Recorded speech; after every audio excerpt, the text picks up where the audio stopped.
親愛嘅朋友同埋主內嘅弟兄姊妹，我哋咧就特別喺一間嘅禮拜堂裏邊嚟到錄製呢個視頻。咁呢間禮拜堂咧係一間越南裔嘅禮拜堂，係坐落喺布里斯本嘅地方。咁你睇下後邊呢一支嘅梅花嚇，就係越南人好多時候佢哋慶祝新年嘅時候咧，就一定係用呢一支嘅呢一個梅花嚟到作為一種慶祝呢一個新年嘅節日。咁我哋知道好快又到新春啦咁我哋常常話咧，一元復始就萬象更新。咁今年咧俗稱為馬年，咁我諗一講到馬，好多人就話馬到成功就係好多呢啲祝賀嘅説話，都係一啲好嘅説話。咁我今日會特別講咧，一元復始點樣萬象更新咧？仲記得嘛？每一到新年之前嘅年30或者29或者年31，我哋一定係洗白白嘅，咁就將啲唔好嘅嘢掃晒出去，或者咧要重新去油漆啊，或者打掃啊。咁我哋嘅衫褲都會去買幾套新嘅新鞋、新襪、新乜嘢都新啊！咁到新年嘅年初一年初二、年初三，我哋就好容易就去拜年啦，大家彼此祝賀，將最好嘅説話嚟到從你口中講出去，咁內心係咪咁就另外一回事？咁我今日要特別同你講一件好好笑嘅事即係我諗翻嘅時候都係好詼諧，咁就提醒咗我啦。我記得1987年12月，我就移民嚟咗澳洲。咁當時因為我服侍嘅禮拜堂嘅經濟又唔係好富裕咁所以我就要去拍賣嗰啲車行嚟到拍賣啲車。咁我就好記得拍賣咗一間咧，要坐8個人嘅，應該係啲麵包車。我仲記得係 Mitsubishi 叫做 L300。好啦，咁呢架車就真係好舊。咁我拍賣咗之後翻嚟，咁我咪開始學揸呢啲車咯。咁有時再弟兄姊妹咁喺教會裏邊咧，就有一位弟兄咁佢就好好因為佢喺啲車行度做。咁呢個車行嘅部門咧就專係咩？專係油漆翻新嗰啲車㗎，甚至係焗油㗎。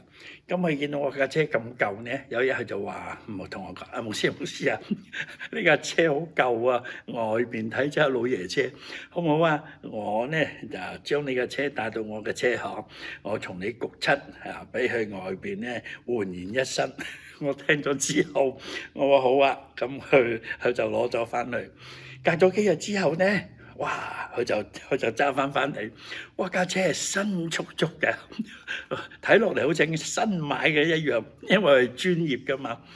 但係咧，當我揸上呢架車嘅時候，咁就再弟兄姊妹有時去旅行上斜路嘅時候，咁就好似老牛慢慢爬樹，馬騮，總之係老牛爬樹啦。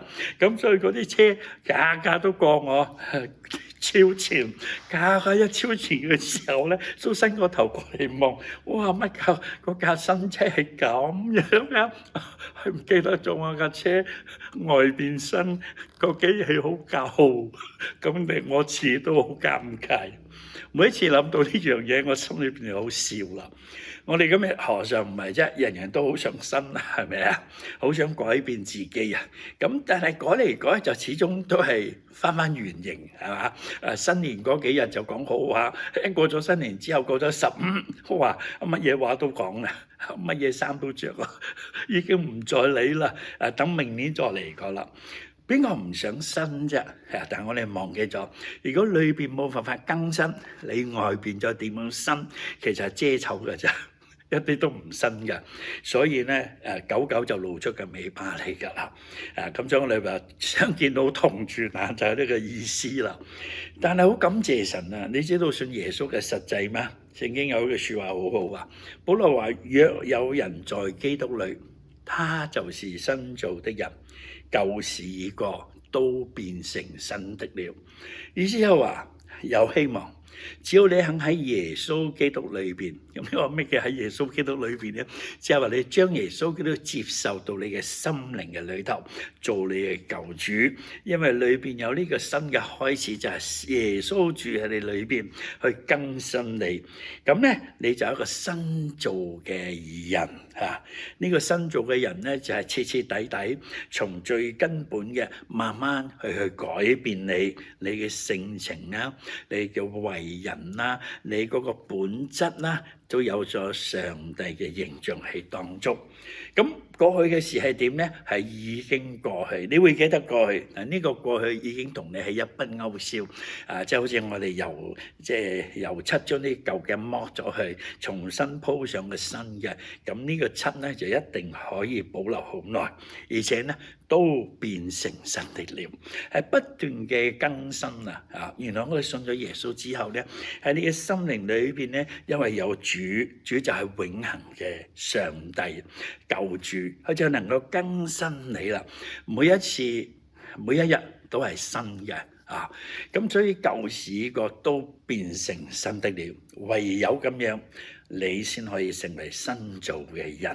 裏邊新，你嘅外邊咧嗰個本質嗱，當然我哋呢啲肉身咧一定會老去啦嚇，但係你要發覺有一種嘅本質上邊係唔同咗嘅，而且上帝應許我哋係有個新嘅身體，將來我哋復活，我哋要復活㗎，因為呢個就係復活嘅生命啊，就完全唔同，再唔係屬呢個物質嘅啦。你話係咪一個福氣？所以我盼望你今年晚年好好地。真係將耶穌接到你嘅心裏邊，讓你喺佢嘅裏邊，你就得到更新改變。呢個係事實嚟嘅。所以如果你願意嘅話，請你跟我一齊嚟祈禱。真係嘅主耶穌喺呢個新春來臨嘅時候，我唔想就好似以前係嗰幾年好似好新，但係跟住落嚟又唔係成為舊嘅一樣。我真係要喺你裏邊，讓我成為新造嘅人。舊嘅事過咗啦，都變成新的噶啦。俾我去明白，俾我去經歷。我多謝你，我咁樣誠心祈禱，奉耶穌基督嘅名，阿門。願上帝賜福你，我哋下一次再見。